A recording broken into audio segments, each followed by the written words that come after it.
자, 지금까지 2차 전지 아주 시장을 뜨겁게 달궜습니다. 이제는 그 다음 투자도 생각해 볼 때가 됐다라는 생각이 드는데요. 앞으로 어떤 투자 아이디어를 생각할 수 있을지 지금부터 알아보겠습니다. 네, 저는 그 투자 아이디어 첫 번째로 한미 정상회담을 집중해 봅니다. 4월 26일에 예정되어 있죠. 아직 의제가 확정 발표되지는 않았습니다만 확정 발표될 때는 조금 늦고요. 예상을 먼저 해보면요. IRA, 원자력, 방위산업, 반도체 등이 있습니다. 이전 정도가 회담 의제로 오르지 않을까라고 예상을 해보고 각각에 대해서 어떤 것들이 키포인트가 될지 생각해 보겠습니다. 자, 다음은 대형 의약품의 특허 만료가 올해 줄줄이 예고되어 있습니다. 그래서 바이오시밀러에 대한 관심이 증가하고 있습니다. 바이오시밀러란 복제약을 얘기하죠. 이러한 바이오시밀러 관심 증가가 제약 바이오 업종에 대한 관심으로 확대되지 않을까 기대해 볼 만하고요. 그 내용 알아보겠습니다. 네, 먼저 한미 정상회담 의제 알아볼까요? 첫 번째로 IRA를 생각할 수 있는데요. 얼마 전에 세부 지침이 발표됐습니다. 그 세부 지침에서 한국 자동차는 여전히 차별되고 있는 상황입니다. 한국의 입장이 상당 부분 사실은 반영이 됐어요. 그래서 양극재 업체의 최대 수혜가 예상되는 그런 상황인데요. 이 양극재가 부품이 아닌 광물에 포함이 됐습니다. 그래서 부품에 포함이 되면 반드시 북미 생산이 필수인데요. 광물은 여러 가지 예외 조항들이 있어요. 그래서 북미 투자에 대한 좀 부담을 해소하게 됐다라는 평가를 할 수 있고요. 그래서 양극재에 대해서는 상당히 수혜가 예상됩니다만 한국 자동차는 좀 제한적이고 일시적인 우회로만 확보를 했습니다. 뭐 이미 예고가 돼 있었지만 말이죠. 리스차에 대해서는 세제 혜택이 가능합니다. 그래서 한국 차는 리스로만 팔아야 되는 그런 상황이 됐고요. 그런데 이렇게 제한적일 뿐만 아니라 이 조항이 언제 또 사라질지 몰라요. 그래서 일시적이다라고 평가할 수도 있고요. 이런 한국 자동차에 대한 차별에 대해서 앞으로 어떤 것들을 얻어낼 수 있을지에 따라서 이 자동차 업계도 상당히 영향을 받을 수 있지 않을까라는 생각이 들고요. 자, 두 번째로 원자력을 생각해 볼 수 있습니다. 이 원자력의 핵심이다라고 한다면 한미 원자력 공동 수출을 생각해 볼 수 있습니다. 이 원자력은 이미 작년에도 한미 정상회담이 있었죠. 거기에서도 의제로 다루어졌고요. 그때도 이 중국과 러시아가 원전 시장을 해외로 확대하는 것에 대해서 세계 시장으로 확대하는 것에 대해서 상당한 경계감을 가졌습니다. 지금까지도 계속해서 가지고는 있는데 명확하게 어떻게 그 확대를 제한할 것이다라는 그 내용이 없어요. 이번에 이 중러 원전 시장 확장 억제를 어떻게 할 것이다 라고 명확하게 어떤 내용이 나온다면 우리나라가 세계 원전 시장에 진출하는데 하나의 큰 또 호재가 될 것으로 기대해 볼 만하고요. 그리고 또 한 가지 문제가 있습니다. 이 웨스팅하우스와의 지분 문제가 좀 해결이 아직 안 되고 있는 상황인데요. 우리나라는 이 APR-1400이라는 원자로에 주력하고 있는데 이 원천 기술을 웨스팅하우스라는 미국 업체가 가지고 있습니다. 그래서 웨스팅하우스와 경쟁 구도가 된다면 우리나라 기술에 대해서 웨스팅하우스가 뭐 소송을 건다든지 뭐 이럴 수 있습니다. 그러면 수주를 주는 쪽에서 이렇게 분쟁의 소지가 많은 것들을 수주를 주기를 주저하겠죠. 그래서 어려운 상황이 되고요. 웨스팅하우스에 로열티를 준다든지 하는 방법으로 해서 앞으로 협력 관계를 모색해 볼 수가 있고요. 이게 개별 업체들에게만 맡겨서는 좀 해결이 어려워 보이고 양국 정상이 만나서 큰 틀에서 해결을 한다면 훨씬 더 문제 해결이 쉬워 보입니다. 미국은 우리나라의 원전 기술이 필요합니다. 원전 기술의 종주국이다라고 하면은 물론 단연 미국입니다만 그리고 여전히 그 기술은 세계 최고입니다만 사실은 그 원전의 생태계는 붕괴됐습니다. 설계 기술만 미국이 지금 세계 최고 수준으로 가지고 있고 생산 시설, 생산 그 생태계는 사실상 붕괴됐는데요. 우리나라에 그래서 생산 기술이 필요하고 우리나라가 생산하고 미국이 설계하는 뭐 이런 협력 관계가 미국도 필요하기 때문에 우리나라하고의 큰 틀에서의 그 협력 관계를 모색해야 하는 상황이고요.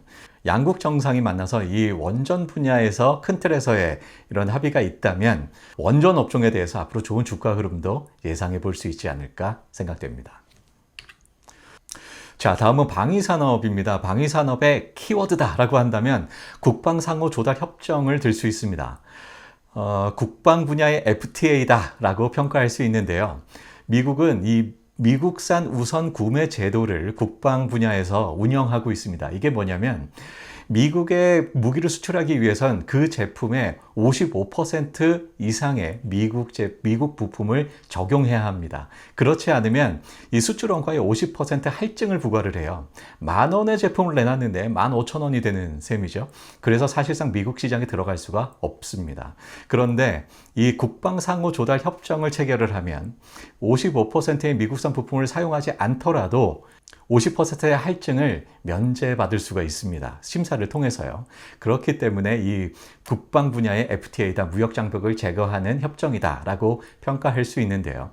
미국은 실제로 이미 많은 우방국들과 이 국방상호 조달 협정 RDP를 이미 체결을 했습니다. 그런데 우리나라하고는 체결하고 있지 않은데 만약에 이번 정상회담에서 이 RDP에 대한 어떤 합의가 나온다면 우리나라 방위산업에도 상당히 큰 호재가 될 것이다 라고 예상할 수 있습니다. 우리나라는 이미 호주, 이집트, 아랍에미리트에 무기를 수출하고 있습니다. 그래서 상당히 요즘 방위산업이 각광을 받고 있죠. 그런데요, 선진시장이다 라고 할 만한 시장은 아직 아닙니다. 미국에 들어간다면 미국이 세계 최대의 국방 시장이기도 하지만 선진 시장에 진출하게 되고 그래서 다른 선진 시장으로도 확대되는 그런 계기가 될 것으로도 기대할 수 있고요. 그런데 이게 기대만 있는 것이 아니라 좀 우려도 있습니다. 우리나라는 지금까지 무기를 수입하면서 그 물건만 들여오는 것이 아니라 그 기술 이전까지도 요구를 해왔습니다. 그런데 이것이 좀 어려워질 것 같고요. 그래서 이런 제약들이 좀 우려되고 있기도 한데요. 그것보다 미국 시장이 개방되는 것이 훨씬 더 큰 효과로 보이기 때문에 이 국방상호 조달 협정, 이번 한미 정상회담에서 다루어질지 지켜봐야겠습니다.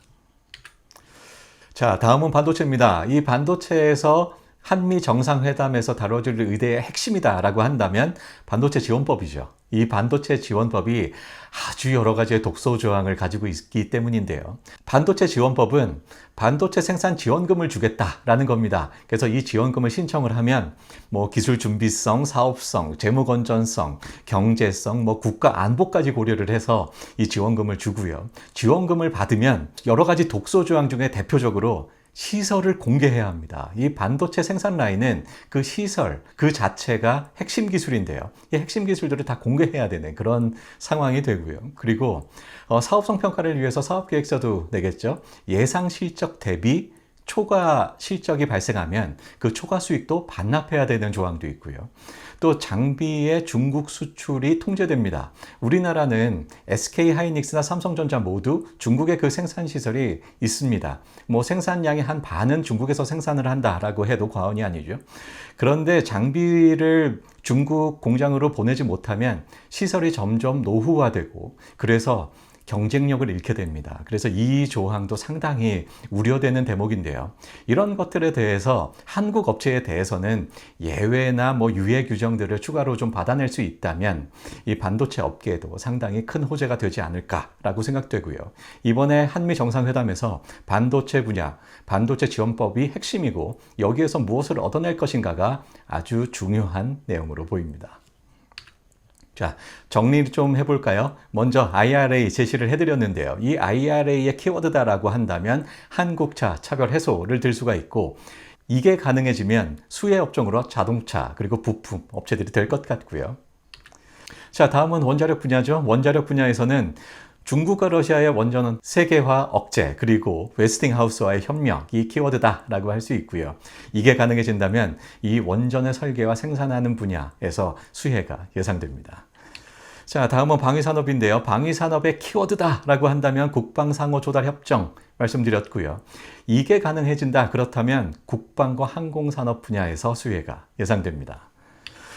자, 다음은 반도체입니다. 반도체 키워드다라고 한다면 반도체 지원법이 될 것 같고요. 여기서 어떤 합의가 이끌어내느냐에 따라서 이 반도체 업체 SK하이닉스나 삼성전자는 물론이고 이 반도체 장비 업체들의 수혜도 예상됩니다.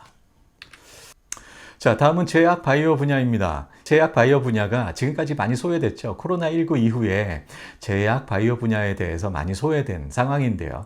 그런데 올해는 다시 주목받게 되지 않을까라는 기대를 좀 해볼 만하고요. 그 계기는 블록버스터급 의약품의 특허 만료가 올해 줄줄이 예고되고 있고, 그래서 복제약들이 출시 대기하고 있습니다. 이 복제약들이 출시되면서 이 제약 분야의 지각 변동을 예상해 볼 수 있고요. 그래서 제약 바이오 분야의 주의를 환기하게 되는 계기가 되지 않을까라고 생각해 볼 수 있는데요. 그 첫 번째로 휴미라라는 의약품을 들 수 있습니다. 이 휴미라는 글로벌 매출 1위 의약품입니다. 미국에서만 24조 원의 매출을 올렸던 제품입니다. 미국 에브비사의 자가 면역 질환 치료제입니다.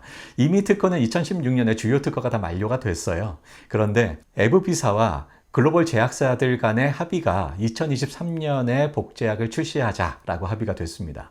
소송전을 벌인다고 하면 서로 상당히 피곤하잖아요. 그래서 합의가 필요한데 이 합의가 2023년 올해 복제약을 출시하자 이렇게 합의가 됐습니다.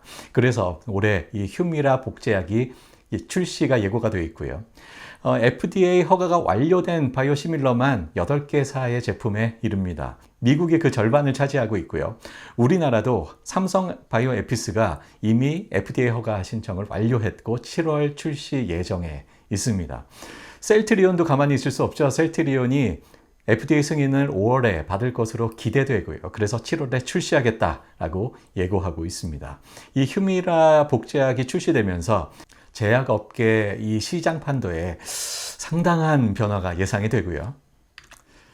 자, 이 휴미라에는 다소 미치지 못합니다만 역시 블록버스터급 의약품이다라고 할 수 있는 아일리아도 올해 6월 미국 특허가 만료됩니다. 아일리아는요, 연간 12조 원 수준의 매출을 올리는 약입니다. 상당한 규모고요.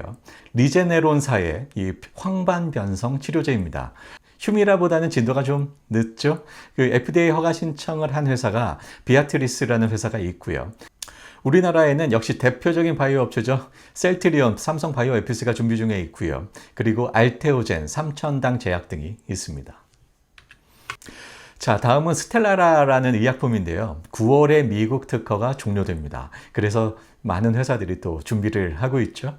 앞서서 봤던 아일리아보다 약간 또 진도가 느린데요.